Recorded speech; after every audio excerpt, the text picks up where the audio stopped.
ଜୟ ଗୁରୁ ସମସ୍ତଙ୍କୁ। ଆଜିର ବିଷୟବସ୍ତୁଟି ଅଛି ଆଲୋଚନା ପ୍ରସଙ୍ଗର ଦ୍ୱିତୀୟ ଦିବସର ଆଲୋଚନା।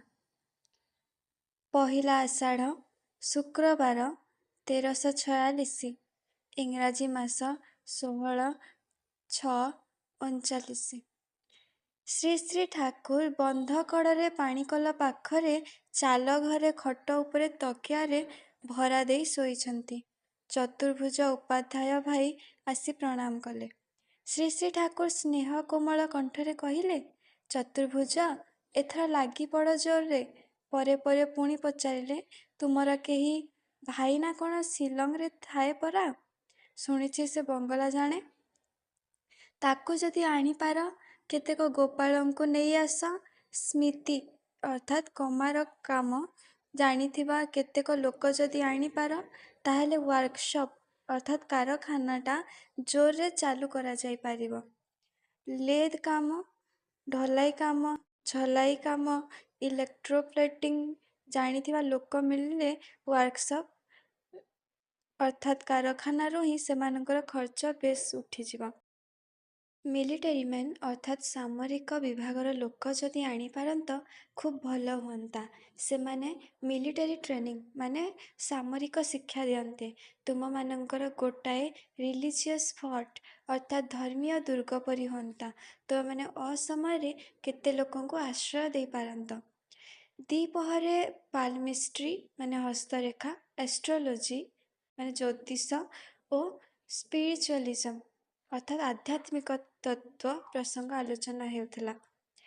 ଏସବୁର ତାତ୍ପର୍ଯ୍ୟ ସମ୍ବନ୍ଧରେ ଶ୍ରୀ ଶ୍ରୀ ଠାକୁର କହିଲେ, ଅର୍ଜ ଅର୍ଥାତ୍ ଆଗ୍ରହ ହେତୁ ଆମର ବ୍ରେନ୍ ଅର୍ଥାତ୍ ମସ୍ତିଷ୍କରେ ଟେନସନ୍ ଅର୍ଥାତ୍ ଚାପ ହୁଏ ଏବଂ ସେହି କାରଣରୁ ଆମର ହାତରେ ରେଖା ଫୁଟି ଉଠେ, କପାଳରେ ମଧ୍ୟ ରେଖା ପଡ଼େ।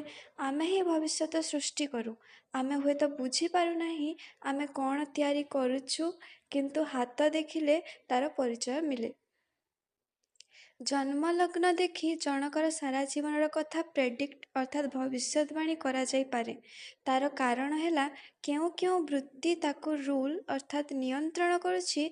ଜନ୍ମଲଗ୍ନର ଗ୍ରହ ସମାବେଶ ଦେଖି ତାହା ଜାଣିଲେ ସେହି ସବୁ ବୃତ୍ତି ନିୟନ୍ତ୍ରିତ ହୋଇ ତାର ଜୀବନଟା କିପରି ଆକାର ଧାରଣ କରିବ ତାହା ବୁଝାଯାଏ।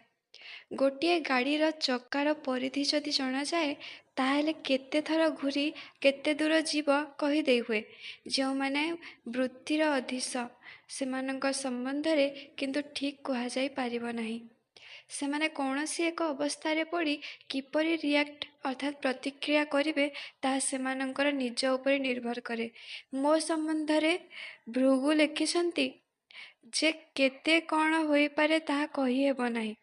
ଇଷ୍ଟ ଦ୍ୱାରା ପରିଚାଳିତ ହେଉଥିବା ଲୋକ ସମ୍ବନ୍ଧରେ ଏହି କଥା ପ୍ରଯୁଜ୍ୟ। ଇଷ୍ଟ ଉପରେ ଏକାନ୍ତ ଅନୁରକ୍ତି ଥିଲେ ମଣିଷ କର୍ମଫଳ ଏଡ଼ାଇ ଦେଇପାରେ ମଧ୍ୟ। ଯତୀନ ଭାଇ ଅର୍ଥାତ୍ ଯତୀନ୍ଦ୍ରନାଥ ଆଚାର୍ଯ୍ୟ ଚୌଧୁରୀ ଯଦି ମୋ କଥା ଶୁଣିଥାନ୍ତା ଏବଂ ସେଦିନ ଯାଇ ନଥାନ୍ତା, ତାହେଲେ ଏପରି ଭାବରେ ତାର ମୃତ୍ୟୁ ହୋଇନଥାନ୍ତା। ତପୋବନ ଛାତ୍ରାବାସର ଗୋଟିଏ ପିଲା ଖୁବ୍ ଅସୁସ୍ଥ। ସେଥିପାଇଁ ଶ୍ରୀ ଶ୍ରୀ ଠାକୁର ଖୁବ୍ ଉଦ୍ବିଗ୍ନ। ବାରମ୍ବାର ତାର ଖବର ନେଉଛନ୍ତି। ଉପରବେଳା ଶ୍ରୀ ଶ୍ରୀ ଠାକୁର କହୁଥିଲେ, ପ୍ରତି ଲୋମଜ ସନ୍ତାନ କଦାପି ଭଲ ହୋଇପାରେ ନା। ସେମାନଙ୍କ ଭିତରେ ଟ୍ରେକେରୀ ଅର୍ଥାତ୍ ବିଶ୍ୱାସଘାତକତା ରହିବ ହିଁ ରହିବ।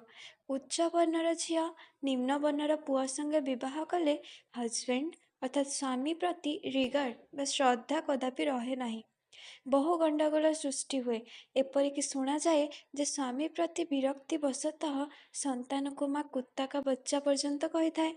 ଆକ୍ୱିଜିସନ୍ ଅର୍ଥାତ୍ ଅର୍ଜନ ଓ ଇନଷ୍ଟିଙ୍କ୍ଟ ଅର୍ଥାତ୍ ସଂସ୍କାର ମଧ୍ୟରେ ଢେର ତଫାତ୍।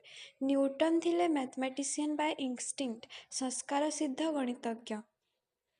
ତାଙ୍କଠାରୁ ଅଧିକ ଭଲ ମ୍ୟାଥମେଟିକ୍ସ ଅର୍ଥାତ୍ ଗଣିତ ଜାଣିଥିବା ଲୋକ ହୁଏତ ଥାଇପାରନ୍ତି, କିନ୍ତୁ ସେମାନଙ୍କ ଭିତରେ ମ୍ୟାଥମେଟିକ୍ସ ଅର୍ଥାତ୍ ଗଣିତ ହୁଏତ ଇନଷ୍ଟିଙ୍କ୍ଟ ସହଜାତ ସଂସ୍କାରର ସ୍ଥାନ ଗ୍ରହଣ କରିନାହିଁ।